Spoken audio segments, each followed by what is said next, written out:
All Nation Worship Center presents The Living Bread. ಯೇಸು ಕ್ರಿಸ್ತನ ನಾಮದಲ್ಲಿ ನಿಮ್ಮೆಲ್ಲರಿಗೆ ಸ್ವಾಗತ ಮಾಡುತ್ತೇನೆ. ಜೀವದ ರೊಟ್ಟಿ ಕಾರ್ಯಕ್ರಮ ಮುಖಾಂತರವಾಗಿ ಇವತ್ತು ದೇವರ ವಾಕ್ಯದಿಂದ ಧ್ಯಾನ ಮಾಡೋಣ. ಇವತ್ತಿನ ಮುಖ್ಯ ವಚನ ಬಡವರಿಗೆ ಸಹಾಯ ಮಾಡೋದು ಮತ್ತು ದಿಕ್ಕಿಲ್ಲದವರನ್ನು ಪರಾಮರಿಸೋದು ಎಂಬುದಾಗಿ.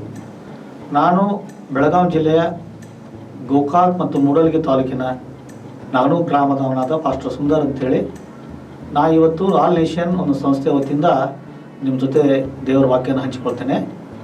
ಮುಖ್ಯವಾಗಿ ಇವತ್ತಿನ ಮುಖ್ಯವಾದ ವಚನ ಕೀರ್ತನೆಗಳು 41:1. ದಿಕ್ಕಿಲ್ಲದವರನ್ನು ಪರಾಮರಿಸುವವನು ಯೆಹೋವನು ಅವನನ್ನು ಆಪತ್ಕಾಲದಲ್ಲಿ ರಕ್ಷಿಸುವುದಾಗಿ. ಯಾರು ದಿಕ್ಕಿಲ್ಲದವರನ್ನು ಬಡವರನ್ನು ಅವ್ರಿಗೆ ಸಹಾಯ ಮಾಡ್ತಾರೋ, ಅವರ ಅಗತ್ಯನ ಪೂರೈಸ್ತಾರೋ, ಅಂದರೆ ಯೆಹೋವ ದೇವರು ನಮ್ಮನ್ನು ಮೆಚ್ತಾನೆ, ಅವ್ನಿಗೆ ಆಶೀರ್ವಾದ ಮಾಡ್ತಾನೆ ಮತ್ತು ಅವನು ಆಪಲ್ ಕಾಲದಲ್ಲಿ ರಕ್ಷಣೆ ಮಾಡ್ತಾನೆ ಎಂಬುದಾಗಿ ನಾವು ಕೆಲವು ವಚನಗಳಿಂದ ನಾವು ಧ್ಯಾನ ಮಾಡಿಕೊಳ್ಳೋಣ. ಮುಖ್ಯವಾಗಿ ಅಪೊಸ್ತಲರ ಕೃತ್ಯಗಳು 9ನೇ ಅಧ್ಯಾಯ 36ನೇ ವಚನದಲ್ಲಿ ನೋಡುವಾಗ ಅಲ್ಲಿ ತಬಿತಾ ಅಂತಕ್ಕಂಥ ಒಬ್ಬ ಹೆಣ್ಣು ಮಗಳ ಬಗ್ಗೆ ನಾವು ಧ್ಯಾನ ಮಾಡೋಣ. ಅಲ್ಲಿ ನಡೀತಕ್ಕಂಥ ಒಂದು ಘಟನೆ ಏನಂದರೆ, ಅಲ್ಲಿರ್ತಕ್ಕಂಥ ಎಲ್ಲ ಹೆಣ್ಣು ಮಕ್ಕಳಿಗೆ ಇವ್ರೇನು ಮಾಡ್ತಾಯಿದ್ರು, ಬಟ್ಟೆ ಹೊಲಿದು ಅವರಿಗೆ ಬಟ್ಟೆ ಸಹಾಯ ಮಾಡ್ತಾಯಿದ್ರು. ಬಟ್ಟೆ ಮತ್ತು ಅವರಿಗೆ ಆಹಾರ ಎಲ್ಲವನ್ನೂ ಕೊಡ್ತಾ ಇದ್ದಾಳೆ. ಯಾಕೆಂದರೆ ಅವರು ವಾಸ ಮಾಡುವಂಥ ಸ್ಥಳ ಸಮುದ್ರ ದಂಡೆಯಲ್ಲಿತ್ತು.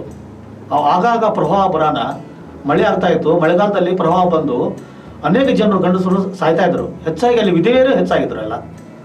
ಯಾಕೆಂದರೆ ಅವರಿಗೆ ಆಗಿನ ಕಾಲದಲ್ಲಿ ಬೇರೆ ಉದ್ಯೋಗ ಇರಲಿಲ್ಲ, ಮೇನ ಹಿಡಿದ ಉದ್ಯೋಗವಾಗಿತ್ತು. ಅದರಿಂದ ಗಂಡಸರು ಅವರು ತೀರಿಕೊಂಡಾಗ ಹೆಚ್ಚಾಗಿ ವಿಧವೆಯರಲ್ಲಿ ವಾಸ ಮಾಡ್ತಾ ಇದ್ರು. ಈ ತಬಿತಾ ಅಂತಕ್ಕಂಥ ಹೆಣ್ಣುಮಗಳು ಆ ಯಂತ್ರ ಅಂದ್ರೆ ಬಟ್ಟೆ ಹೊಲಿದು ಅವ್ರಿಗೆ ಸಹಾಯ ಮಾಡ್ತದೆ ನಾವು ನೋಡ್ತೀವಿ. ನಾವು ಒಂದು ದಿವಸ ಆಕಿ ತೀರ್ಕೊಂಡ್ರೆ ಅವರೆಲ್ಲ ಹೆಣ್ಮಕ್ಳು ಆಕಿನ ನಾವೇನು ಮಾಡ್ತೀವಿ, ತೀರ್ಕೊಂಡ್ರೆ ಹೆಚ್ಚು ಓದ್ ಸಮಾಧಿ ಮಾಡ್ತೀವಿ. ಆದರೆ ಅವ್ರು ಹಾಗೆ ಮಾಡಲಿಲ್ಲ. ಅಲ್ಲಿ ಹತ್ತಿರಲಿರ್ತಕ್ಕಂಥ ಯೋಪದಲ್ಲಿರ್ತಕ್ಕಂಥ ಪೇತ್ರನ ಕರೆಸಿ ಅವರು ಪೇತ್ರನಿಗೆ ಮುಂದೆ ಅಳ್ತಾ ಹೇಳ್ತಾ ಇದ್ರು, ಇಷ್ಟೆಲ್ಲ ಸಹಾಯ ಮಾಡಿಳ, ಇಷ್ಟೆಲ್ಲ ದೇವ್ರ ಮೇಲೆ ನಂಬಿಕೆದಾಳ, ಯಾಕೆ ದೇವರು ಇವ್ರನ್ನ ಇಷ್ಟು ಬೇಗ ತೊಗೊಂಡು ಹೋದ, ಯಾಕಿಂತ ಒಂದು ದುರ್ಗತಿ ನಮ್ಮ ತಂದೆ ಎಂಬುದಾಗಿ ಅವ್ರು ಬೇಡಿಕೊಳ್ಳುವಾಗ ಪೇತ್ರನು ಮೇಲಂತಸ್ತಿಗೆ ಹೋಗಿ ಅವನು ಪ್ರಾರ್ಥನೆ ಮಾಡುವಾಗ ಆಕೆ ಮತ್ತೆ ಜೀವತ್ವಾಗಿ ತಿಳಿಯೋಣ ನೋಡ್ತಾನೆ. ಇದರ ಅರ್ಥ ಏನಂದರೆ, ಆಕೆ ಬಡವರಿಗೆ ಸಹಾಯ ಮಾಡಲು ದೇವರನ್ನು ಆಪತ್ಕಾಲದಲ್ಲಿ ಆಕೆನ ರಕ್ಷಣೆ ಮಾಡಿದೆ ಎಂಬುದಾಗಿ ನೋಡ್ತೀವಿ ನಾವು. ಅದರಂತೆ ಮತ್ತಾಯನ ಬರೆಸುವಾರ್ತೆ 25ನೇ ಅಧ್ಯಾಯ 35ನೇ ವಚನದಲ್ಲಿ ನೋಡುವಾಗ ಯೇಸು ಹೇಳ್ತಾರೆ, ನನಗೆ ಬಟ್ಟೆ ಇರಲಿಲ್ಲ, ಬಟ್ಟೆ ಕೊಟ್ರಿ, ಊಟ ಇರಲಿಲ್ಲ, ಊಟ ಕೊಟ್ರಿ, ಮತ್ತು ನನಗೆ ಹಾಸ್ಪಿಟಲ್ಲಿ ಬಿದ್ದಿದ್ದೆ, ರೋಗದಲ್ಲಿ ಬಿದ್ದಿದ್ದೆ, ನನಗೆ ಆರೈಕೆ ಮಾಡಿರಿ ಎಂಬುದಾಗಿ ಯೇಸು ಹೇಳ್ತಾರಂತ. ಅವಾಗೆಲ್ಲ ಕೇಳ್ತಾರೆ, ನಾವ್ಯಾಗ ನನಗೆ ಆರೈಕೆ ಮಾಡಿದ್ವಿ, ಯಾವ ನೀವು ಸಹಾಯ ಮಾಡಿದ್ವಿ ಅಂತ ಕೇಳುವಾಗ, ನೀವು ಯಾರು ದಿಕ್ಕಿಲ್ಲದವರನ್ನ, ಬಡವರನ್ನ, ರೋಗಿಗಳನ್ನು ನೀವು ಆರೈಕೆ ಮಾಡಿದ್ರಲ್ಲ, ಅದನ್ನು ನನಗೂ ಮಾಡಿದ ಹಾಗೈತೆ ಎಂಬುದಾಗಿ ಯೇಸು ಹೇಳಿದ ನಾನು ನೋಡ್ತಾವೆ ನಾವೆಲ್ಲ. ನಾವು ಅದೇ ರೀತಿ ಲೂಕನ ಬರೆಸುವಾರ್ತೆ 18ನೇ ಅಧ್ಯಾಯ 18ನೇ ವಚನದಲ್ಲಿ ನೋಡುವಾಗ ಒಬ್ಬರು ಏನು ಮಾಡ್ತಾನೆ, ಆ ಯೇಸುಸ್ವಾಮಿ ಬಳಿ ಬರ್ತಾನೆ. ಅವ್ನು ದೊಡ್ಡ ಯಹೂದ್ಯ ಶ್ರೀಮಂತ, ಅವ್ನು ಭಕ್ತಿವಂತನು. ಅವ್ನು ಯೇಸುಸ್ವಾಮಿ ಬಳಿ ಕೇಳಿದ, ನಿತ್ಯ ಜೀವ ಹೊಂದಬೇಕಾದ್ರೆ ನಾ ಏನು ಮಾಡಬೇಕೆಂಬುದಾಗಿ ಕೇಳಿದವು. ಅದು ಯೇಸುಸ್ವಾಮಿ ಹೇಳಿದು, ಹಳೆ ಹೊರಬಿಡ್ತಿರ್ತಕ್ಕಂಥ ವಾಕ್ಯಗಳು ನನಗೆ ಗೊತ್ತಿದೆ. ಕಳ್ತನ ಮಾಡಬಾರ್ದು, ಸುಳ್ಳು ಹೇಳಬಾರ್ದು, ಬಡವರು ಸಹಾಯ ಮಾಡಬೇಕು ಅಂತಕ್ಕಂಥ ವಾಕ್ಯಗಳು ನನಗೆ ಗೊತ್ತಿದೆ ಅಂತ ಹೇಳುವಾಗ ಆತ ನನಗೆ ಸಿಕ್ಕದ್ರಿಂದ ಇವನ್ನೆಲ್ಲಕ್ಕೂ ತಪ್ಪಾಗಿ ನಡ್ಕೊಂಡು ಬಂದಿದ್ದೇನೆ ಎಂಬುದಾಗಿ ಹೇಳ್ತಾನೆ. ಆ ಯೇಸುಸ್ವಾಮಿ ಹೇಳಿದರು, ಇನ್ನೂ ಒಂದು ದಿನ ಕಡಿಮೆ ಆಗಿದೆ ಎಂಬುದಾಗಿ ಹೇಳಿದರು. ನಿನ್ನ ಆಸ್ತಿಯೆಲ್ಲ ಬಡವರಿಗೆ ಕೊಡು. ದೇವರು ಯೇಸು ನನಗೆ ಕೊಡು ಅಂತ ಹೇಳಿಲ್ಲ, ಬಡವರಿಗೆ ಕೊಡು, ಪರಲೋಕದಲ್ಲಿ ಸಂಪತ್ತು ಇರ್ತೈತಿ, ನಾನು ಹಿಂಬಾಲಿಸಿ ಎಂಬುದಾಗಿ ಯೇಸು ಹೇಳಿದ್ದನ್ನು ನೋಡ್ತಾನೆ. ಅವು ಶಿಷ್ಯರೆಲ್ಲ ಏನು ಗಾಬರಿ ಆದ್ರು, ಎಲ್ಲ ಯಾರು ರಕ್ಷಣೆ ಯಾಕೆ ಹಂಗಾಕೈತಿ, ಇಷ್ಟೆಲ್ಲ ಹಳೆ ಹುಡುಗರಿಗೆ ಚಾತು ತಪ್ಪದೆ ಪಾಲಿಸ್ತಾರ ಅಂತ ಹೇಳ್ತಾನೆ. ಆದರೆ ಇವಾಗ ರಕ್ಷಣೆ ಆಗೋದಿಲ್ಲ, ಇನ್ನೂ ನನಗೆ ಕಡಿಮೆ ಆಗಿದೆ ಎಂಬುದಾಗಿ ಯೇಸು ಹೇಳ್ತಾರಲ್ಲ, ಇದು ಹೇಗಿರಬೇಕು ಎಂಬುದಾಗಿ ಯೇಸುಸ್ವಾಮಿ ಅವರು ಕೇಳಿದರು. ಯಾರಿಗೆ ರಕ್ಷಣೆ ಆಗಿದೆ ಎಂಬುದಾಗಿ ಯೇಸುಸ್ವಾಮಿ ಹೇಳಿದರು, ಮನುಷ್ಯರಿಗೆ ಅಸಾಧ್ಯವಾದ ಕಾರ್ಯಗಳು ದೇವರಿಗೆ ಸಾಧ್ಯವಿದೆ ಎಂಬುದಾಗಿ.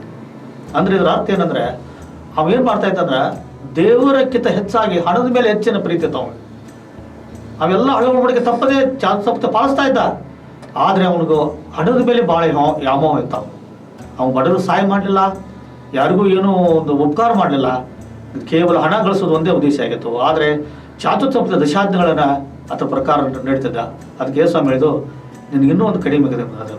ಅದಕ್ಕೆ ನಮ್ಮ ಜೀವನದಲ್ಲಿ ನಾವು ಒಂದು ಕ್ರಿಸ್ತಿಯ ಜೀವಿತದಲ್ಲಿ ನಮಗೂ ಅನೇಕ ದೇವರ ವಾಕ್ಯದಲ್ಲಿ ಅನೇಕ ತಪ್ಪೋರಾಗಿದ್ದೇವೆ, ಅನೇಕ ಬಿದ್ದು ಹೋಗೋರಾಗಿದ್ದೇವೆ. ನಾವು ಅದನ್ನೆಲ್ಲ ತಿದ್ದುಕೊಂಡು ಮಾಡಿ ನಡುವಾಗ ದೇವರು ನಮ್ಮನ್ನು ಆಶೀರ್ವಾದ ಮಾಡ್ತಾನೆ.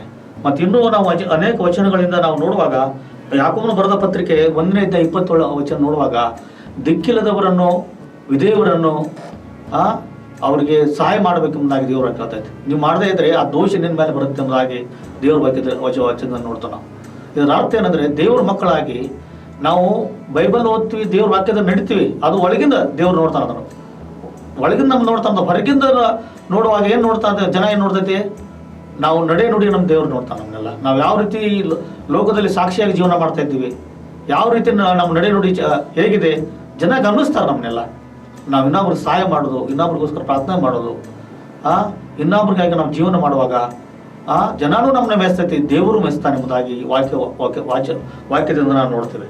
ಅದರಂತೆ 1 ಯೋಹಾನ 3:16-18 ನೋಡುವಾಗ ಬರೀ ಬಾಯಿ ಮಾತಲ್ಲಾಗಲಿ ಬರೀ ತೋರಿಕೆಯಿಂದಾಗಲಿ ನಾವು ನಮ್ಮ ಸೋದರನ ಪ್ರೀತಿ ಮಾಡಬಾರ್ದು. ಸತ್ಯದಲ್ಲಿ ಕೃತ್ಯದಲ್ಲಿ ನಾವು ಪ್ರೀತಿ ಮಾಡಬೇಕು. ಸೋದರನ ಒಬ್ಬ ಕಷ್ಟದಲ್ಲಿ ಬಿದ್ದಾಗ ನಾವು ಮುಖ ತಿರ್ಸ್ಕೊಂಡು ಹೋದ್ರೆ ಅವಾಗ ನಾವು ಯಾವ ರೀತಿ ನಾವು ದೇವ್ರ ಮೇಲೆ ಭಕ್ತಿಯಿಂದ ತೋರಿಸ್ಕೊಡ್ತೀವಿ ಅಂದಾಗ ದೇವ್ರ ವಚನ ಹೇಳ್ತೈತೆ. ಬರೀ ಬಾಯಿ ಮಾತಲ್ಲೇ ಮಾಡುವಂಗಿಲ್ಲ, ಕೃತ್ಯದಲ್ಲಿ ತೋರಿಸ್ಬೇಕು. ನಾವು ದೇವರಿಗೆ ಸಹಾಯ ಸಹಕಾರ ಮಾಡೋದು, ನಾವು ಗುಣ ನಡತೆಯಿಂದ ನಾವು ಜನರ ಮುಂದೆ ನಾವು ಸಾಕ್ಷಿಯಾಗಿರ್ಬೇಕು. ಅವಾಗ ದೇವ್ರು ನಾವು ಮೆಚ್ತಾರೆ. ಅದಕ್ಕಾಗಿ ದೇವರು ಈ ವಾಕ್ಯಗಳನ್ನು ನಮ್ಮ ಆತ್ಮಿಕ ಲಾಭಕ್ಕೆ ಆಶೀರ್ವಾದ ಮಾಡಲಿ. ಕರ್ತನ ಕೃಪೆ ನಿಮ್ಮೊಂದಿರಲಿ. ಆಮೇಲೆ